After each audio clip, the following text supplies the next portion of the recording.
अस्सलामुअलैकुम दोस्तों, Python course series में वेलकम। आज हम पाइथन के फंक्शन कवर करेंगे और फंक्शन को डिटेल से देखेंगे। तो फंक्शन बेसिकली होता क्या है? तो फंक्शन जो है बेसिकली एक ब्लॉक ऑफ कोड होता है जो कि जिसको हम मेन फंक्शन में कॉल करते हैं। और फंक्शन को हम जब फंक्शन दो तरह के होते हैं, एक यूज़र डिफाइंड फंक्शन होता है और एक बिल्ट इन फंक्शन होता है। जो बिल्ट इन फंक्शन होता है वो मतलब कि पाइथन की लाइब्रेरीज के अंदर गिवन होता है और उस बिल्ट इन फंक्शन में मतलब कि ऑलरेडी पाइथन की लाइब्रेरी क्रिएटेड होती है और फंक्शन हम कॉल करके और अपने पर्पज़ के लिए हम उसको यूज़ कर लेते हैं। जबकि जो यूज़र डिफाइंड फंक्शन होता है, यूज़र अपने फ़ायदे के लिए उसको डिफ़ाइन करता है और उसके पैरामीटर की वैल्यू पास करता है और उससे अपना काम लेता है। तो हम यूज़र डिफाइंड फंक्शन को डिस्कस करेंगे। और लेंथ है, जिस तरह ये यूज़र डिफाइन, ये आपका बिल्ट इन फंक्शन है, ठीक है, जिससे हम किसी भी एरे की या लिस्ट की लेंथ को फाइंड करते हैं। वो बताता है कि लिस्ट में कितने एलिमेंट हैं। तो इसी तरह काफ़ी सारे फंक्शन हैं जो बिल्ट इन हैं, उनको हम आगे देखेंगे डिटेल के साथ।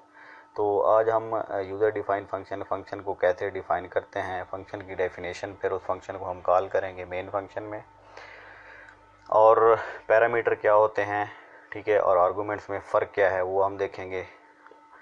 और फंक्शन रिकर्जन फंक्शन को देखेंगे और फंक्शन के अगर ज़्यादा पैरामीटर होंगे तो उनको हम देखेंगे कि उनको स्टैरिक या डबल स्टैरिक लगा के किस तरह हम कॉल करेंगे। तो कोई भी फंक्शन होगा वो कोई वैल्यू रिटर्न भी कर सकता है और रिटर्न नहीं भी कर सकता, ठीक है। अगर हम उसमें से पैरामीटर पास करेंगे और हम चाहते हैं कि फंक्शन कुछ रिटर्न करे तो हम उसे रिटर्न करवा सकते हैं। और अगर फंक्शन पैरामीटर पास ना करें तो वो फंक्शन हमें कोई वैल्यू रिटर्न नहीं करेगा। तो इसी तरह डिफरेंस को देखते हैं कि जो फंक्शन होता है उसके आर्गूमेंट्स और पैरामीटर में क्या फ़र्क है। फंक्शन को डिफ़ाइन करने के लिए जो फंक्शन डेफिनेशन जिसे हम कहते हैं, फंक्शन डेफिनेशन में क्या होता है कि पहले हम डेफ लिखते हैं, DEF, ये फंक्शन की डेफिनेशन है, और फंक्शन का हम नाम लिखते हैं। ये जो है ये फंक्शन का नेम है, कुछ भी हम रख सकते हैं इसका नाम। ये कीवर्ड डेफ है, ये फंक्शन को डिक्लेयर करने के लिए, ये फंक्शन की डेफिनेशन के लिए लाजमी लिखना होता है। उसके बाद पैरामीटर, ये वो पैरामीटर है जो फंक्शन की डेफिनेशन में हम लिखते हैं। कुछ भी आप यहाँ लिख सकते हैं, ठीक है। हर पैरामीटर को दूसरे पैरामीटर से कोमास के थ्रू अलहदा करेंगे उसको। उसके बाद कॉलन कॉलन लगाएंगे, जिससे पता चलेगा कि फंक्शन का जो स्कोप है, ये बॉडी है, वो कितनी है। उसके स्कोप वहाँ यहाँ से स्टार्ट हो जाता है। अब हम चाह रहे हैं कि ये दो आर्गूमेंट्स जो दो पैरामीटर हैं, इन पैरामीटर को, हाँ, इसका जो एडिशन है यानी सम है A+B, तो ये हमें फंक्शन रिटर्न करे, जैसे कि नाम भी इसका है। लेकिन जब इसको मेन फंक्शन में हम कॉल करेंगे, ठीक है, तो ये मेन फंक्शन में जब हम इसको कॉल करेंगे, क्योंकि यहाँ पे कोई ख़ास प्रोसीजर नहीं है पाइथन के अंदर कि हम मेन फंक्शन में कॉल करें। हम इसको कहीं भी कॉल कर सकते हैं, टेक्स्ट एडिटर में कहीं भी हम इसको कॉल कर लेंगे। और ये देखें, ये इसको हमने यहाँ कॉल किया है, जिसको हम फंक्शन कॉल कह रहे हैं, और ऐड फंक्शन नेम और पैरेंथेसिस लगाएंगे और 2,3। तो 2 जाएगा A के पास और 3 जाएगा B के पास। तो A+B रिटर्न हमें क्या हो जाएगा, 5। तो 5 हमें रिटर्न हो जाएगा, ठीक है। तो ये जब हम पास कर रहे हैं 2 और 3, ये कोई वैल्यू दे रहे हैं इस फंक्शन को, ये वैल्यू इज़ आर्गूमेंट्स, इस वैल्यू को हम आर्गूमेंट्स कहते हैं। और जब हमने फंक्शन को डिफ़ाइन किया था तो डेफिनेशन के दौरान जो हम नाम रखते हैं, ठीक है, तो इनको हम पैरामीटर कहते हैं, ठीक है। This is the difference between arguments and parameter. अब हम बताते हैं कि फंक्शन में सबसे ज़्यादा यूज़ होती है रिकर्जन, ठीक है। रिकर्सिव फंक्शन कैसे होते हैं और इसका कंसेप्ट होना बहुत लाजिम है। तो देखिए, ये मैंने एक IM रिकर्जन फंक्शन के नाम से एक फंक्शन क्रिएट किया है, ठीक है। अच्छा, इससे पहले ये, क्योंकि मैंने वैसे समझाने के लिए किया, तो आप डेफ लिख दें इससे पहले, ठीक है।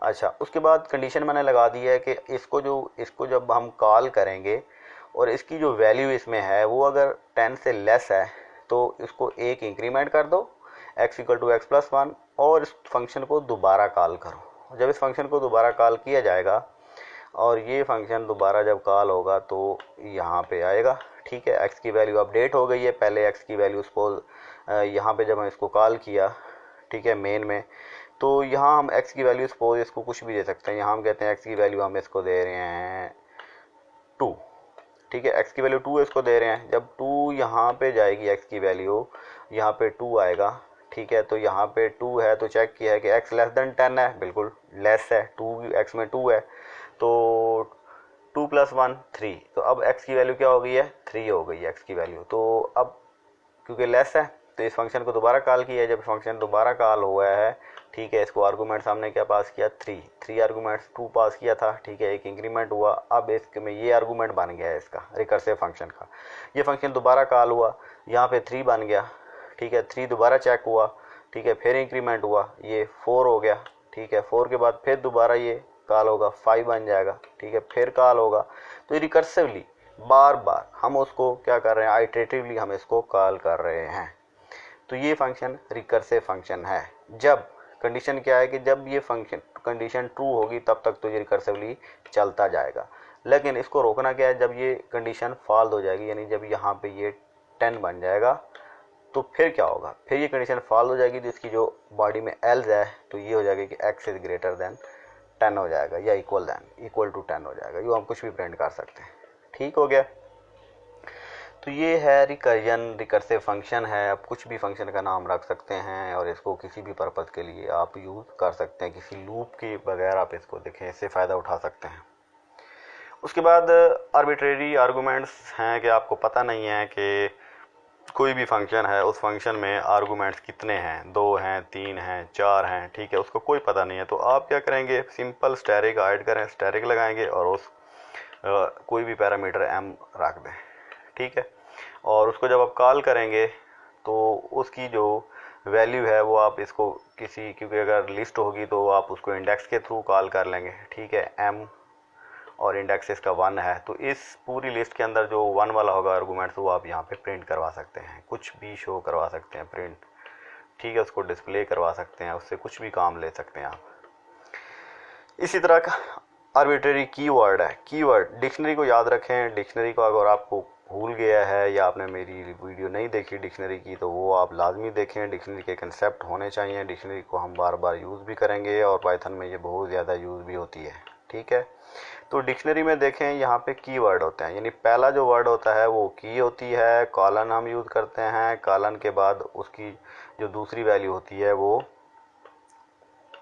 उसकी वैल्यू होती है, ठीक है, कि यानी ये की आइटम है और कीवर्ड है और इसकी जो वैल्यू होगी वो कॉलन के बाद होगी। तो जब भी हम फंक्शन को कॉल करेंगे, ठीक है, अब मैं यहाँ पे अगर सपोज फंक्शन को मैं यहाँ कॉल कर रहा हूँ तो कॉलिंग के दौरान मैं जब भी उसको पैरामीटर पास करूँगा तो मैं कहूँगा x एक कीवर्ड है और उसको वैल्यू दे रहा हूँ 5 और इसी तरह कोमा लगा के y और y को मैं वैल्यू दूँगा 6। तो ये देखें मैंने अब ये कीवर्ड है और उसकी ये वैल्यू है। जब मैं इसको कॉल करूँगा, ठीक है, मुझे नहीं पता यहाँ पे क्या है, कितने एलिमेंट्स हैं, ठीक है, यहाँ पे 2 हैं, लेकिन मैंने कहा स्टैरिक आप यूज़ करें। स्टैरिक आप यूज़ करेंगे तो अगर यहाँ भी अगर 2 वैल्यूज़ हैं, स्टैरिक आप यूज़ नहीं करते, आप सिंपल यहाँ यूज़ करते हैं x कोमा, या इसको पहले y लिख दें, चलें y लिख दें और इधर x लिख दें, तो x की वैल्यू x में जाएगी और y की वैल्यू y में जाएगी, क्योंकि हम कीवर्ड यूज़ कर रहे हैं फंक्शन कॉलिंग के दौरान। तो जब हम फंक्शन कॉलिंग के दौरान कीवर्ड यूज़ करेंगे तो कीवर्ड का फ़ायदा ये है कि जिसकी वैल्यू होगी जिसकी कीवर्ड की वैल्यू होगी वो उसी वर्ड में जाएगी, ठीक है। तो नाम एग्जैक्टली आप वही यूज़ करेंगे, ठीक है। तो इस तरह मतलब जो कीवर्ड होंगे वो एग्जैक्टली आप वही यूज़ करेंगे, तब उसमें वैल्यू इंसर्ट होगी। तो इनको हम प्रोग्राम में भी बहुत डिटेल के साथ देखते हैं। और तो इसको हम करते हैं डिस्कार्ड। अभी हम जाते हैं अपने प्रोग्राम की तरफ। तो सबसे पहले हम फंक्शन को डिफ़ाइन करना, आपके फ़ंक्शन को डिफ़ाइन कैसे करते हैं। तो पहले मैं बता चुका हूँ कि फ़ंक्शन को डिफ़ाइन करने में सबसे पहले आप डेफ लिखेंगे, DEF डेफ लिखने के बाद आप क्या करेंगे, चले हम कर्नल को रीसेट कर लें एक दफ़ा, ताकि कोड मैंने चला के रन करके इसके रिजल्ट देख रहा था। तो इसमें देखें कर्नल हमारा रिफ़्रेश हो गया, रीसेट भी हो गया, और इसमें देखेंगे डेफ आप यूज़ करें। डेफ यूज़ करने के बाद आप माई फर्स्ट फंक्शन, ये आप फंक्शन का नाम कुछ भी रख सकते हैं आप, ठीक है। अभी मैंने इसके अंदर कोई आर्गूमेंट्स पास नहीं किए, एक कॉलन लगाया है और पास स्टेटमेंट ये होती है कि अगर सिंपल मुझे 2-3 फंक्शन क्रिएट करने हैं तो मैं चाहता हूँ कि पास करके ना, तो मैं अभी इनके अंदर कोई वैल्यू या इससे कोई अभी एग्जीक्यूशन नहीं की, अभी कोई स्टेटमेंट या एक्सप्रेशन इसमें अभी मैंने नहीं लिखी। तो ये चीज़ें हैं, मतलब कि इसको मैं रन करूँगा तो देखिए कोई एरर नहीं देगा। अगर मैं पास नहीं लिखूँगा तो फिर ये कहेगा भाई इसमें कुछ डालो भी सही, कुछ वैल्यू भी लिखो इसमें। तो अगर मैं ये नहीं लिखता तो देखें ये कोई ना कुछ देखें एरर दे देगा। अगर मैं पास लिखता हूँ तो वो कहता है बस ठीक है, वेट करता रहेगा कंपाइलर, और जब तक हम इसको कोई वैल्यू नहीं देंगे तो ये एरर नहीं देता। चलिए हम एक और फंक्शन हमने डिफ़ाइन किया है, डेफ साइंस के नाम से हमने फंक्शन, इसमें भी हमने कोई अभी तक पैरामीटर डिफ़ाइन नहीं किया, ठीक हो गया। फंक्शन डेफिनेशन है ये। फंक्शन डेफिनेशन में जो भी हम वैल्यू इस पैरेंथेसिस के अंदर लिखते हैं उनको पैरामीटर कहते हैं, इसको हम पहले डिस्क्राइब कर चुके हैं। अच्छा, प्रिंट में देखें कि कॉलिंग साइंस फंक्शन, जस्ट हम इसको कॉल कर रहे हैं, हम इसको कॉल कर रहे हैं सिंपल, और देखें इसमें हम जो चीज़ यूज़ कर रहे हैं वो है डेफ, ठीक है। और डेफ में देखें कि जो डेफ लाजमी आपने लिखना है, और उसके बाद आपने ये जो मैं लिख रहा हूँ इफ़ नेम, ये आप अंडर साइन इसमें यूज़ करेंगे आप, ठीक है। और इसके बाद नेम इक्वल टू, ये कंपैरेटिव ऑपरेटर है, और मेन आप यूज़ करेंगे, ठीक है, नेम और मेन। इसके बाद आप वो फंक्शन जो आपने ऊपर फंक्शन को डिफ़ाइन किया है, फंक्शन डेफिनेशन, उसको आप कॉल करेंगे साइंस, ठीक है, if name equal to main. और जब आप इसको रन करेंगे तो ये साइंस की ये कॉलिंग है, कॉल हम यहाँ कर रहे हैं, ये कॉल हो रहा है, ठीक है। इंटर करें जी, इंटर किया तो देखें ये फंक्शन कॉल हुआ, इसने इस फंक्शन को कॉल किया। कॉलिंग के दौरान इसमें हमने प्रिंट लिखा होता है कॉलिंग साइंस फंक्शन, तो कॉलिंग साइंस फंक्शन यहाँ पे शो हो गया है। चलें जी दूसरी एग्जांपल देखते हैं। डेफिनेशन और नेचुरल नंबर हैं, नेचुरल नंबर में n है, n हम पास कर रहे हैं, ठीक है। तो इसमें देखें कि ये फंक्शन हमने बेसिकली एक लिस्ट को क्रिएट करने के लिए बनाया है, ठीक है। लिस्ट को क्रिएट कैसे करते हैं, फॉर लूप के थ्रू करेंगे, और इसमें n तक कितने नंबर उसमें क्रिएट किए जा सकते हैं, ठीक है। अभी हम चाहते हैं चलो 5 नंबर तक एक लिस्ट क्रिएट हो जाए। तो ये हो क्या रहा है, इसमें देखें कॉलन एक फंक्शन नेम, ये ऐसे ही रहेगा, लिस्ट इक्वल टू, और स्क्वायर ब्रैकेट लिखें i+1 for i in range n तक आप, ठीक है, for i in range n का मतलब है 5। जब आप 5 देंगे, ठीक है, इस फंक्शन को हम जब कॉल करेंगे, देखिए इसमें मैंने मेन फंक्शन यूज़ नहीं किया, ठीक है, सिंपल ये मेन फंक्शन ही है कि इस फंक्शन को जब मैं कॉल करूँगा तो इसमें 5 मैं पास कर रहा हूँ। 5 जब n में आएगा, n जो है ना क्या होगा, ये n तक चलेगा फॉर लूप, और जब ये पहली दफ़ा फॉर लूप चलेगा, ठीक है, i+1 इक्वल टू 1 लिस्ट में चला जाएगा। फिर दूसरी दफ़ा i क्योंकि अपडेट हो रहा है यहाँ पे i+1 हो रहा है, i की वैल्यू 2 है, फिर 2 फिर 3, जब तक ये लूप चलेगा तब तक लिस्ट के एलिमेंट्स में उसमें अपेंड होते जाएंगे, ठीक है। और return list at the end, ये हमें फंक्शन क्या करेगा, एक लिस्ट रिटर्न कर देगा, ठीक है। अच्छा चलें इसको रन करते हैं, कंट्रोल इंटर।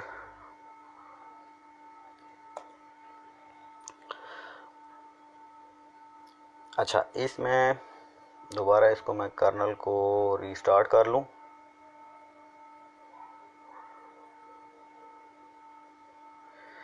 अच्छा, इसमें देखें कि ये अभी मुझे कुछ रिटर्न नहीं कर रहा, नेचुरल नंबर 5 इसको मैं दे रहा हूँ, ठीक है। अच्छा इसलिए ये काम कर रहा है, लेकिन इसको मैं नीचे रन करता हूँ, ये ठीक है, इसको मैं रन कर रहा हूँ। इसमें देखें कि 1 2 3 4 5, तो ये देखें 5 तक। अब अगर मैं इसको 6 तक दूंगा, या चले मैं इसको 7 एलिमेंट देता हूँ, 7 एलिमेंट्स की एक लिस्ट क्रिएट करना चाहते हैं यूजिंग फॉर लूप और फंक्शन को इस्तेमाल करते हुए, देखें तो अभी इसको दोबारा मैं नीचे रन करूँगा तो ये देखें 7 एलिमेंट की एक लिस्ट क्रिएट हो गई है। तो इसी तरह आप लिस्ट क्रिएट कर सकते हैं फंक्शन को और फॉर लूप को यूज़ करते हुए। फंक्शन रिटर्न वैल्यू, अब देखेंगे कि फंक्शन वैल्यू को रिटर्न कैसे करता है, ठीक है। और देखें कि डेफिनेशन है फंक्शन की x रिटर्न 5 स्टैटिक x, तो ये कांस्टेंट है 5 और x में जब भी वैल्यू आएगी देखें, अगर एक दफ़ा कॉल किया फंक्शन को, दूसरी दफ़ा कॉल किया, फिर तीसरी दफ़ा कॉल किया, तो 3 अलग-अलग ये वैल्यू देगा मुझे। कंट्रोल इंटर, तो देखें जब 3 इधर गया, 3 इधर आया, 3 5 के साथ मल्टीप्लाई हुआ, 15 प्रिंट हो गया। फिर दोबारा कॉल किया 5 x में जाएगा, 5 5 25 आ गया। फिर 9 को कॉल किया, 9 x में जाएगा, x 9 5 के साथ मल्टीप्लाई होगा, 9 5 आर 45। ठीक है, इस तरह हम फंक्शन को मल्टीपल टाइम कॉल कर सकते हैं। अब देखें यहाँ क्या हो रहा है। यहाँ पे एक फंक्शन है माई नेम, दूसरा फंक्शन है माई फादर नेम, तीसरा फंक्शन है माई एड्रेस। ठीक है, 3 फंक्शन है और हर फंक्शन एक एक स्टेटमेंट को शो करवा रहा है प्रिंट स्टेटमेंट में माई नेम इज़। ठीक है, और नेम जो हम इसको जब आरिफ जान एंड उसका एड्रेस है, ईमेल एड्रेस, तो ये जब ये क्या है, ये आर्गूमेंट्स हैं। जब फंक्शन के आर्गूमेंट्स इसको देंगे तो हर फंक्शन के आर्गूमेंट्स में ये चला जाएगा और ये हमें शो करवा देगा। ठीक है, यहाँ नेम आ जाएगा, यहाँ फादर नेम आ जाएगा और यहाँ एड्रेस आ जाएगा। तो इंडिविजुअल फंक्शन में ये जाएंगे क्योंकि इंडिविजुअल फंक्शन को हमने कॉल किया हुआ है। कंट्रोल इंटर, तो देखें माई नेम इज़ आरिफ जान, माई फादर नेम इज़ जान, my email address is Arif जान 999@gmail.com। अच्छा, इसके बाद हम देखते हैं ये रिपीट है, रिकर्जन फंक्शन हमने देखा था। ठीक है, रिकर्जन एग्जैक्टली वही है जो मैंने आपको पहले समझाया है कि देखें ये फंक्शन का नाम रिपीट है, y = 10 है, इफ़ x < y। तो अभी x में हमें नहीं पता क्या है। ठीक है, जब हम इसको x की वैल्यू देंगे, ये देखें x की वैल्यू 2 मैं यहाँ दे रहा हूँ। ठीक है, तो जब x की वैल्यू यहाँ पे आएगी, ठीक है, और x < y है एग्जैक्टली, ठीक है, x को प्लस प्लस कर दो, प्रिंट x कर दो। ठीक है, तो x को हम यहाँ प्रिंट कर देंगे और जस्ट देखने के लिए। फिर दोबारा कॉल करेंगे इसको, जब ये दोबारा कॉल करेंगे दोबारा रिपीट पे चला जाएगा। जब रिपीट पे दोबारा जाएगा, x की वैल्यू भी अपडेट हो गई है, यानी पहले 2 से 3 हो गई है, यानी 2 थी, यहाँ पे हमने मेन है, ये मेन फंक्शन है, मेन फंक्शन में हमने इसको कॉल किया है और यहाँ पे 2 से ये 3 हुई, 3 के बाद दोबारा 4, फिर 5, फिर 6, फिर 7। जब तक ये x < y है तब तक ये रिपीट होता रहेगा, रिकर्सिवली घूमता रहेगा बार बार लूप में। जब ये क्या होगा, x 10 के इक्वल हो जाएगा, ये से ग्रेटर हो जाएगा, तो ये लूप की कंडीशन फॉल्स हो जाएगी और ये एल्स स्टेटमेंट एग्जीक्यूट होगी और ये कहेगा x is greater than y या x is equal to greater than equal to और ग्रेटर देन y। चलें इसको रन करते हैं, कंट्रोल इंटर प्रेस करें। देखें पहले x की वैल्यू 2 हमने इसको कॉल किया था, 2, फिर 2 से हमने इंक्रीमेंट किया था 3, फिर 4, फिर 5, 6, 7, 8, 9 और यहाँ पे देखें 10। जब 9 तक चला, 10 जब हुआ तो फिर 10 पे जाके ये इसकी कंडीशन फॉल्स हुई है, तो इसकी एल स्टेटमेंट चली है। ठीक है, तो इफ़ एल्स में देखें कि ये एल्स वाली स्टेटमेंट एग्जीक्यूट हो गई है कि x इज़ इक्वल टू और ग्रेटर देन y, क्योंकि अभी x इक्वल टू है। ठीक है, इसके बाद आ गया हमारे पास आर्बिट्रेरी आर्गूमेंट्स। आर्बिट्रेरी आर्गूमेंट्स में ये होता है कि हमें पता नहीं है कि जो कीवर्ड, ये जो हम पैरामीटर डिफाइन करते हैं फंक्शन में कितने हैं। ठीक है, और हम सिंपल स्टैटिक किड्स लगा देंगे और उसके बाद हमें जो अपना ज़रूरत वाला या हमें आर्गूमेंट चाहिए वो हम यहाँ पे एक्सेस कर लेंगे। ठीक है, किड्स है, किड्स में मुझे दूसरा, क्योंकि ये लिस्ट है, 0 से स्टार्ट होते हैं, 0 1 2, तो ये कुर्बान यहाँ पे हम एक्सेस करना चाहते हैं और हम कह रहे हैं द यंगेस्ट चाइल्ड इज़ कुर्बान। ठीक है, हम ये शो करवाएंगे।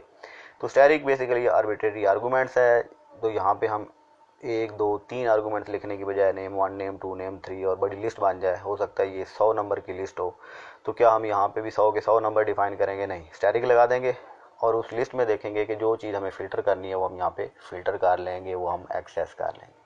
कंट्रोल इंटर करेंगे, देखें द यंगेस्ट चाइल्ड इज़ कुर्बान। अच्छा, उसके बाद कीवर्ड को देखते हैं। कीवर्ड आर्गूमेंट्स में देखें मैंने कहा था कि चाइल्ड 3, चाइल्ड 2, चाइल्ड 1, ये देखें ये सीरीज़ है, ये सीक्वेंस और है। ठीक है, ये सीक्वेंस और है। देखें इसमें मैं पहले चाइल्ड 1 को, ठीक है, इधर चाइल्ड 1 इधर है, इधर चाइल्ड 1 स्टार्ट में आ रहा है। ठीक है, जब मैं इस फंक्शन को कॉल कर रहा हूँ तो चाइल्ड 1 ईमेल, फिर एमिल है, फिर चाइल्ड 2 है, ठीक है, तो बियास है, उसके बाद लाइनस है। तो ये देखें ये तीनों जो चाइल्ड हैं, ये इसका सीक्वेंस चाइल्ड 1 2 3 के हिसाब से है, इसका sequence child 1 child 2 child 3 reverse है। ठीक है, लेकिन वैल्यू की के हिसाब से जाएगी, चाइल्ड 1 की चाइल्ड 1 में, चाइल्ड 2 की चाइल्ड 2 में और चाइल्ड 3 की चाइल्ड 3 में जाएगी वैल्यू। क्यों? क्योंकि ये कीवर्ड्स हैं। कीवर्ड आर्गूमेंट्स का यही फ़ायदा है हमें। ठीक हो गया, कंट्रोल इंटर प्रेस करेंगे हम तो देखें the youngest child is Linus. उसके बाद देखते हैं जी आर्बिट्रेरी कीवर्ड्स हैं। आर्बिट्रेरी कीवर्ड्स में देखें कि हमारे पास क्या है कि ये निक नेम हमने पिंकी रखा हुआ है और लास्ट नेम रिहान है, फर्स्ट नेम तूबा है, तूबा रिहान। तो अब देखें कि ये फंक्शन है डबल स्टैटिक किड्स के साथ, क्योंकि हमें पता नहीं है कि कितने आर्गूमेंट्स हैं, फर्स्ट नेम, लास्ट नेम और निक नेम और इसके अलावा ब्ला ब्ला ब्ला कितने हैं। ठीक है, जस्ट हमने अपनी जो शो करवाना है, हम कहते हैं लास्ट नेम को शो करवाएं, फर्स्ट नेम को करवाएं, निक नेम को करवाएं, या इनसे हमने कोई काम लेना है, ठीक है, इनको किसी वेरिएबल में डालना है या इनको कहीं हमने किसी टेक्स्ट बॉक्स में डालना है, लेबल में डालना है, कहाँ, इससे क्या क्या हमने फ़ायदा उठाने हैं। तो इसलिए हम डबल स्टैटिक लगा लेंगे। आर्बिट्रेरी कीवर्ड आर्गूमेंट्स बन जाएगा ये, ठीक है, और ये कीवर्ड है। तो इस कीवर्ड में देखें कि इसका कीवर्ड हम यूज़ करेंगे। कीवर्ड हमने यूज़ किया यहाँ पे किड्स, कीवर्ड आ गया, ठीक है, और कीवर्ड की जो वैल्यू है वो हमें यहाँ पे शो हो जाएगी। Control enter. देखें कीवर्ड्स की निक नेम की कीवर्ड क्या है, पिंकी है, तो पिंकी यहाँ शो हो गया। ठीक है, चलें हम यहाँ पे निक नेम की जगह हम यूज़ कर लेते हैं लास्ट नेम, एल नेम। ठीक है, एल नेम जब यूज़ करेंगे तो कंट्रोल एंटर, तो देखें रिहान आ गया। ठीक है, निक नेम इज़ रिहान। अब निक नेम तो नहीं है, ठीक है, ये तो लास्ट नेम है, तो हम कहेंगे ये उसका लास्ट नेम है। ठीक हो गया। अच्छा, नेम दो दफ़ा हो गया, लास्ट नेम, कंट्रोल एंटर। ठीक है, तो इसका लास्ट नेम है। चलें इसके बाद पासिंग लिस्ट ऑफ आर्गूमेंट्स। ये फ्रूट्स की लिस्ट है हमारे पास। ठीक है, इस फ्रूट की लिस्ट को हम पास कर रहे हैं माई फंक्शन में। ये माई फंक्शन की डेफिनेशन है, ये फंक्शन की कॉलिंग है। सिंपल फ्रूट्स, देखें फ्रूट्स, ये फ्रूट्स जाएंगे इधर फूड के पास, और ये हमने लूप में यूज़ किया हुआ है इसको, ये लूप में जब हमने इसको यूज़ किया हुआ है, और देखें जी फॉर एक्स इन फूड, तो फॉर एक्स इन फूड का मतलब ये है कि ये 3 फूड में एलिमेंट्स पड़े हुए हैं, 1 2 3, तो ये 3 दफ़ा यहाँ पे ये शो कर देगा हमें। Control inter. ठीक है, ये एप्पल बनाना और चेरी। तो आज हमने फंक्शन को बहुत डिटेल से देखा है। अगर आपको कोई क्यूरी है, कोई मसला है, तो आप इस वीडियो को दोबारा देख लें एक दफ़ा, और अगर कोई फिर भी प्रॉब्लम सॉल्व नहीं होती तो आप कमेंट में लिखें, आपको उसका आंसर मिलेगा। ठीक है, मिलते हैं नेक्स्ट वीडियो में। अल्लाह हाफिज़।